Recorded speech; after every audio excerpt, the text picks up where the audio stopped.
नमस्कार, मेरा नाम है आलोक और आप हैं 0 to 1 पुस्तक के चौथे अध्याय की समरी वीडियो में। अगर ये बुक आप पढ़ रहे हैं हाल फिलहाल या पढ़ने का प्लान कर रहे हैं या फिर बिना पढ़े ही इसके सार को समझना चाह रहे हैं, आप इस सीरीज़ को देख सकते हैं। इसके पहले 3 अध्यायों की समरी हमने वीडियो बना के डाल दी है। आज हैं हम चौथे इसके चैप्टर में, जिसका नाम है द आइडियोलॉजी ऑफ कंपटीशन। तो इसके बारे में हम आज बात करेंगे। तो द आइडियोलॉजी ऑफ कंपटीशन यानी प्रतिस्पर्धा की विचारधारा। शुरू करते हैं इसके राइटर पीटर थील की ही स्टाइल में। पीटर थील कहते हैं कि हम बचपन से ही हमें एक चीज़ सिखाई जाती है कि दूसरों से आगे निकलो, ज़्यादा मार्क्स लाओ, सबसे पहले नौकरी पाओ, प्रमोशन की दौड़ में सबसे तेज रहो, यानी हर जगह कंपटीशन। और धीरे धीरे हम यह मानने भी लगते हैं कि कंपटीशन ही सफलता की कुंजी है। लेकिन पीटर थील हमें इस सोच पर भी सवाल उठाने को कहते हैं। वो कहते हैं, हो सकता है कंपटीशन आपके लिए फ़ायदेमंद ना होकर नुकसानदायक हो। तो पहली बात कि कंपटीशन से क्या नुकसान हो सकता है, तो पीटर थील बताते हैं कि जब हम दूसरों से आगे निकलने की होड़ में पड़ जाते हैं तो हमारा पूरा ध्यान दूसरों को हराने में लग जाता है, ना कि खुद कुछ नया बनाने पर या खुद को इम्प्रूव करने पर। कंपटीशन में लोग क्या करते हैं, जो दूसरे कर रहे हैं वही करना चाहते हैं, वही करते हैं, बस उससे थोड़ा बेहतर। एक दूसरे की कीमत गिराते रहते हैं, एक जैसा ही प्रोडक्ट बनाकर बाजार भर देते हैं। इन सब कारणों से मुनाफा धीरे धीरे खत्म हो जाता है और आखिर में सब थक हार कर बाजार से बाहर हो जाते हैं, क्योंकि बिना अलग हुए सिर्फ लड़ने से कोई नहीं जीतता।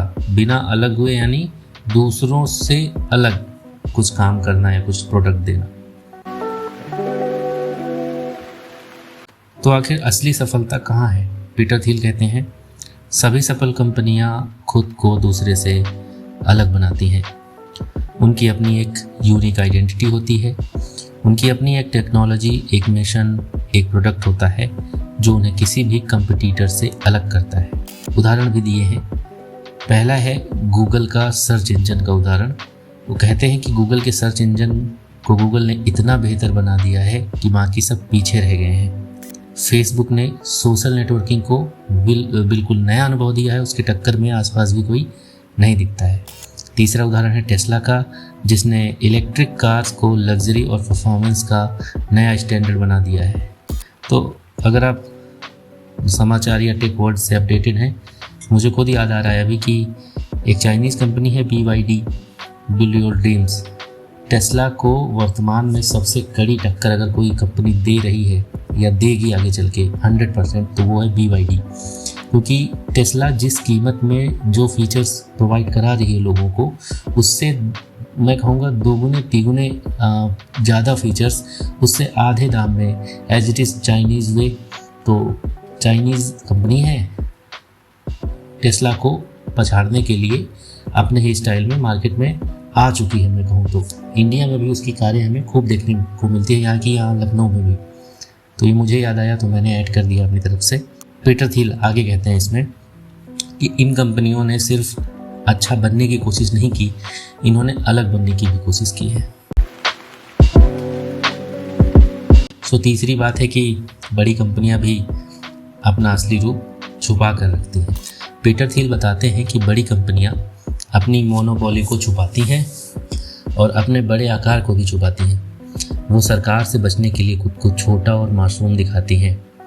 वो कहते हैं कि हमारा कंपटीशन बहुत है ताकि उनके ऊपर सरकार का ध्यान ही ना जाए। लेकिन सच्चाई क्या है?